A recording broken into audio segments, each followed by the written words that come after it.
My name is Sarah. I'm 26 years old. And before I take you into this story, let me ask you something. Have you ever wondered what true poverty feels like? Not the kind where you can't buy the latest phone, but the kind where a mother hides her tears because there isn't enough bread to feed her children. Stay with me till the end.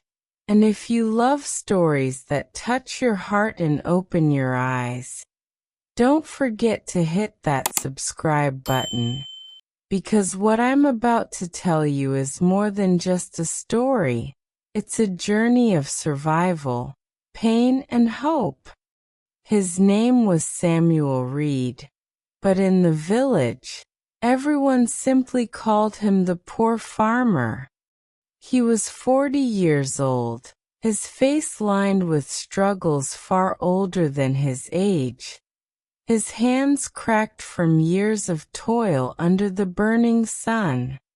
Every morning before the roosters crowed, Samuel would rise, clutching his worn boots, and step into the fields with hope stitched into his soul like the patches on his clothes. Hope, because hope was the only thing he had left. But hope alone doesn't feed an empty stomach. His wife, Evelyn, would often hand him a small piece of bread before sunrise, whispering, "This is all we have for today." And he would nod, forcing a smile, even though inside he wondered how much longer they could survive. His two children, Lucy and Ben, didn't complain. They were young, yet they carried wisdom in their eyes. Lucy would clutch her school books tightly, though most days she went without shoes. Ben, only 7, dreamed of becoming a doctor one day, though he had never seen one. The land Samuel farmed was dry, cracked, thirsty for rain that never came. He would sow seeds, whispering prayers with every handful of grain, hoping that God or destiny would be merciful. But each season ended the same: empty hands, empty barns, empty promises. Yet he never gave up. The poor farmer was not rich in gold, but he was rich in determination. And sometimes, determination is all a man can carry when the world has nothing else to offer. One evening, as Samuel returned from the fields with dust on his skin and despair in his heart, he found his wife crying softly by the wooden table. "What's wrong, Evelyn?" he asked gently. She showed him the cupboard, bare, empty, not a grain of rice, not a drop of oil left. That night, Samuel lay awake listening to the soft breaths of his children. Their faces looked peaceful, but he knew their stomachs were empty. And for the first time in years, he felt truly defeated. But life often places miracles in the darkest corners. The very next morning, Samuel stumbled upon something unusual. While digging near the edge of his land, his spade hit something hard. At first, he thought it was just a rock, but when he brushed the soil away, his heart skipped a beat. It was a small wooden chest, buried deep in the ground. He hesitated. His mind raced. Who buried this? Why here?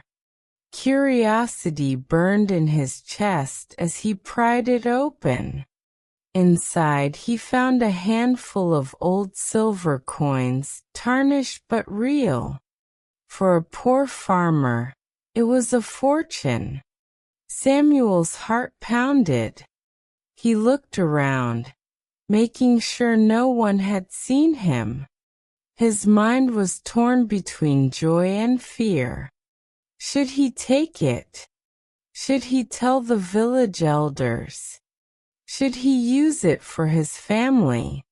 That evening, Evelyn's eyes widened when she saw the coins. "Where did you get this?" she whispered.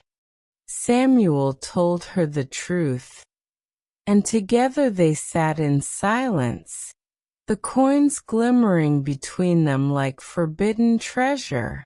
For the first time in years, they could eat well. They could buy seeds, clothes, even medicine for little Ben's cough. The coins became a blessing, a lifeline. But blessings can sometimes carry curses. Word spread in the village. Neighbors noticed Samuel's family eating bread, meat, and vegetables again. They noticed Lucy with new shoes, Ben with a new book. And whispers began to grow. How did the poor farmer suddenly have money? One night, an old man knocked on Samuel's door.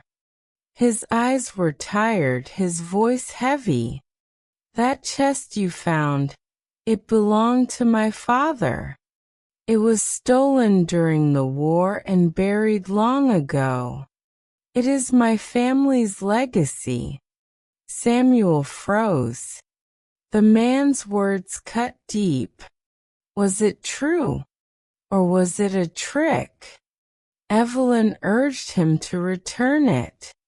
"Samuel, we cannot live on someone else's sorrow," she pleaded. But Samuel's heart ached. He had finally given his children food, finally seen joy in their eyes. Could he give it all away? His conscience battled with his desperation.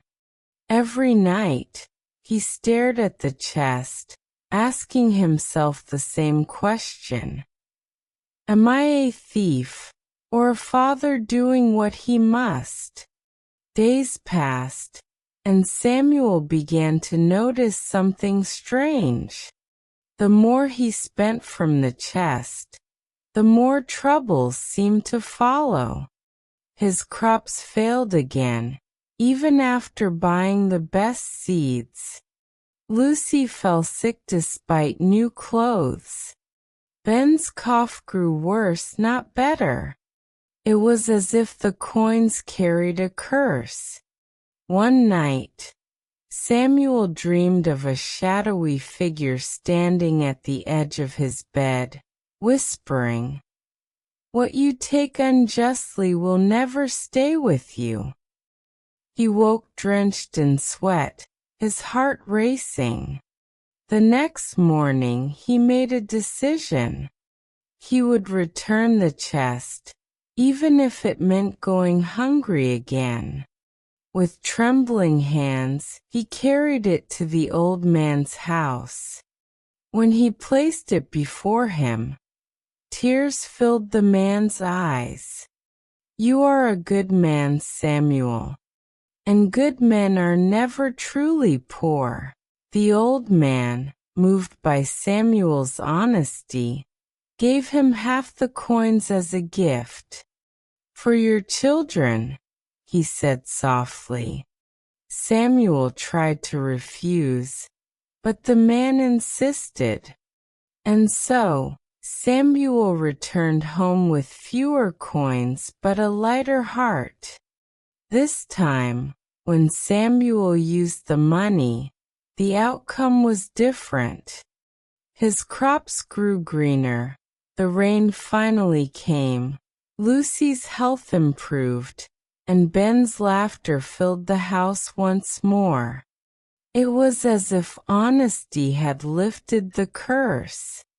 Years later, people in the village still remembered Samuel not as the poor farmer, but as the honest farmer, the man who chose integrity over greed, the man who proved that poverty of the pocket is temporary, but poverty of the heart lasts forever.